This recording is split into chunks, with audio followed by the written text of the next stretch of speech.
Now that we've talked about place, let's talk about time. Prepositions of time. So prepositions of time show the timing of an action. And they're useful for when we talk about our plans for doing something or a normal routine for what we do every day.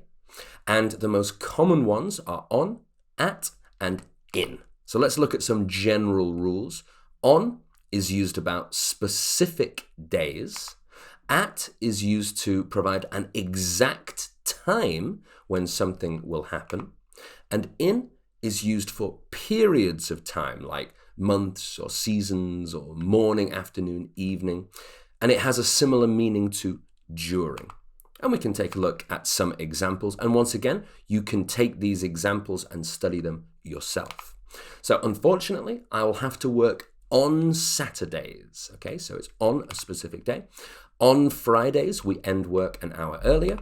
I'll help you update your computer on the weekend, or we could say I'll help you update your computer at the weekend. So that depends if you prefer American English, that's more on the weekend, or British English, at the weekend. On Fridays, I finish work at 4 p.m., so at the time. At dinner time, you may not have your phones at the table. That's what a parent would say to their child. In the morning, okay, I like to enjoy my coffee outside. They're going on vacation in December, and I was born in 1998 in the springtime.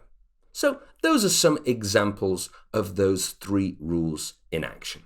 And when we're talking about time, we can use two prepositions, past and to give the specific time if we're saying like, what time is it now? And so these are used for telling the time. We use past to talk about a time after the hour, and we use to talk about a time before we reach the hour. And that tells you how much time is left before the next hour. So let's see some examples. It's 20 past 6, so that's 6:20 or 18:20. We say 20 past 6. It's half past 9, 9:30 or 21:30. It's quarter past 2, which is 2:15 a.m. in the morning or 14:15. And then it's 22:06. This is the one that sometimes confuses people. That would be 5:40 or 17:40. 22:06. So there's still 20 minutes left before we get to 6 o'clock. It's 1:45. Quarter to 2. If you want to say that in a British way, you say, it's 1:45 to 2. And that's 1:45 or 13:45. And then something else to know is that here in the UK, we often say 9:30. We delete the past and we just directly say it's 9:30 or it's 2:30. And that means the same as half past. Now let's take a look at some ones that people do sometimes get confused about and will mix up. And those are from and to, between and. So these are two pairs of prepositions that usually go together. So these two pairs of prepositions have the same meaning. And both of them show when something starts and when it ends. So they show duration. That's how long something lasts. And we can use them in most situations interchangeably. That means we could say from and to, or we could say between and. So for example, if you're writing an essay and you want to show good variety in your vocabulary, then in, let's say, the first sentence, you could use from and to, and then in the second sentence, you could use between and. It's the same meaning, but you're showing how good your range of vocabulary is. Some examples then. I work from 9 a.m. to 5 p.m., or I work between 9 a.m. and 5 p.m. So it's the same. It's 8 hours. Or the movie runs for about 2 hours, so that would be from 8 p.m. to 10 p.m., or it would be between 8 p.m. and 10 p.m. And again, the duration, how long it lasts, is 2 hours. The next two prepositions to look at are until and since. And in my time as an IELTS examiner, this is one of the most common preposition mistakes that I heard. So let's pay attention carefully here. So until is used to show when an activity or a situation will end, and since is used to show when a situation or activity started, okay?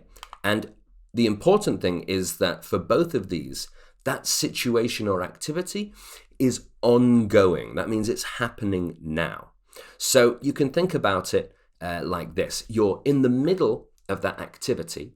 If you're using until, it means you're looking forward to the end of the activity and you're saying when it will end.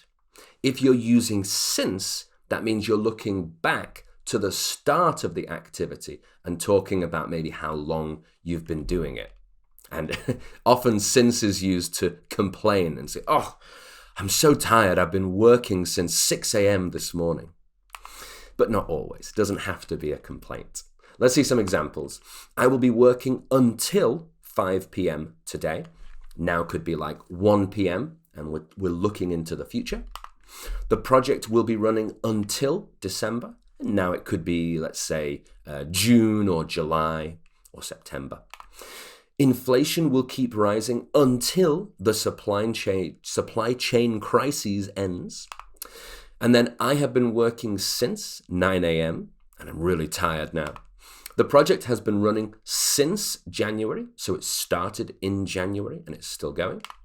Inflation has been rising since the supply chain crisis started.